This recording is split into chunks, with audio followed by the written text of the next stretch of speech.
বিশ্ব হিন্দু পরিষদের পক্ষ থেকে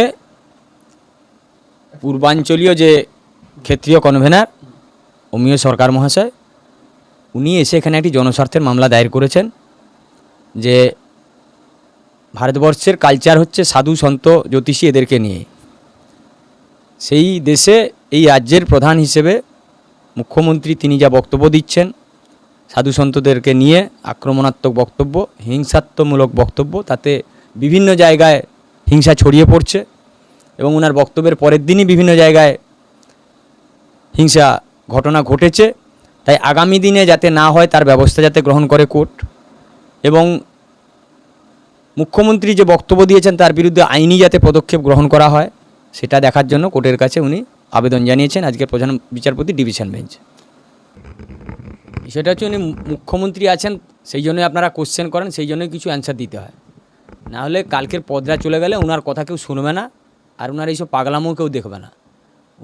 উনি যা বলছেন উনি নিজেও ভুলে গেছেন কোথায় বসে আছেন, কি শপথ নিয়েছিলেন। উনি যখন মুখ্যমন্ত্রিত্ব পদ নিয়েছিলেন তখন শপথ বাক্য যখন পাঠ হয়েছিল তখন উনি কী বলেছিলেন সেটা উনি ভুলে গেছেন। ওই জন্য উনি যা খুশি বলছেন।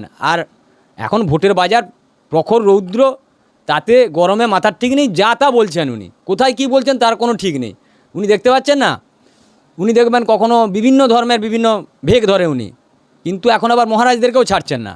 তো উনি কি বলছেন এটা নিহাত, আমি আবারও বলছি, মুখ্যমন্ত্রী তাই এসব লোকে শুনছে, নাহলে উনি যেসব কথাবার্তা বলছেন বা বলেন সেসব কথাবার্তা যদি আম আদমি কেউ বলে না তাকে ইট ছুঁড়ে মারবে লোকে।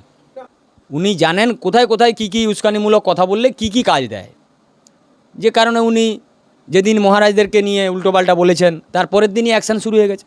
আপনি বাড়ির কর্তা, এটা মাথায় রাখতে হবে। আপনি প্রশাসক হিসেবে রাজ্যের প্রধান, এটা আপনাকে মাথায় রাখতে হবে। আপনি যদি কোনো উল্টোপাল্টা মন্তব্য করেন তার প্রভাব আম আদমির মনে পড়বে এবং তার এফেক্ট হবে। উনি যা বলেছেন সাধু সন্তদেরকে নিয়ে তার পরের দিনই আপনি দেখুন শিলিগুড়িতে আপনার ভারত সেবাশ্রম সংঘের উপরে আক্রমণ হয়েছে, রামকৃষ্ণ মিশনের উপরে আক্রমণ হয়েছে, সেটা নিয়ে এফআইআর হয়েছে। এবং একটা জিনিস ভালো করে বোঝার চেষ্টা করুন, সরকারি মদত কতটা আছে এর পেছনে। মহারাজরা যখন গিয়ে এফআইআর করলো, এফআইআর স্টার্ট হলো আসামির বিরুদ্ধে, সেই আসামি পরে গিয়ে যখন আবার অভিযোগ করছে তার অভিযোগের ভিত্তিতে এফআইআর স্টার্ট হচ্ছে, কিন্তু সে অ্যারেস্ট হচ্ছে না। সেসব হবে, কিন্তু আমার বক্তব্য সেই অভিযুক্ত ব্যক্তি গিয়ে এফআইআর করছে, অভিযোগ জানাচ্ছে, তার অভিযোগের পরিপ্রেক্ষিতে এফআইআর স্টার্ট হচ্ছে, কিন্তু সে অ্যারেস্ট হচ্ছে না। অতএব এই যে মুখ্যমন্ত্রী যদি এরকম বক্তব্য দিয়ে দেয় তার পরিপ্রেক্ষিতে রাজ্য প্রশাসন থেকে শুরু করে সবাই জানে যে এরা আমাদের লোক, সেই কারণেই তাদেরকে অ্যারেস্ট করা হয় না। সেই কারণেই আজকের সাধুরা মিছিল করবে এবং তাদের নিয়ে আজকে একটা মামলাও দায়ের হয়েছে মহামান্য প্রধান বিচারপতি ডিভিশন বেঞ্চে। এই সরকার বর্তমানে মুসলিম ভোটারটাকে বা একটা সম্প্রদায়ের ভোটারকে ইউনাইটেড করার জন্য হিন্দু বিরোধিতা দেখাচ্ছে।